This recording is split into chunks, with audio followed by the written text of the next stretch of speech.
কর্মরত, সেখানে এই 50% বাদ রেখে কি ধরনের সংস্কার প্রস্তাব আপনারা করেন, সেই সংস্কার প্রস্তাব সার্বজনীন বলে সেখানে গ্রেড নবম থেকে সর্বোচ্চ একটা পদ রয়ে গেছে। আমরা অত্যন্ত দুঃখের সাথে আমাদের বলতে হয় এই পদ সৃজন আজকে থেকে কিন্তু হয় নাই।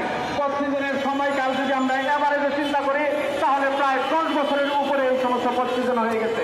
কিন্তু অত্যন্ত দুঃখজনক একমাত্র দশম শ্রেণীর দশম গ্রেডের কিছু পদে পদায়ন বা পদায়ন ব্যতীত অথবা নিয়োগ ব্যতীত অন্য উপরের দিকে প্রায় 669টা পদ এখনো পর্যন্ত এক যুগেরও অধিক কাল থেকে শূন্য অবস্থায় রয়েছে। আপনারা একটু বিবেচনা করে দেখুন তো 36 জুলাই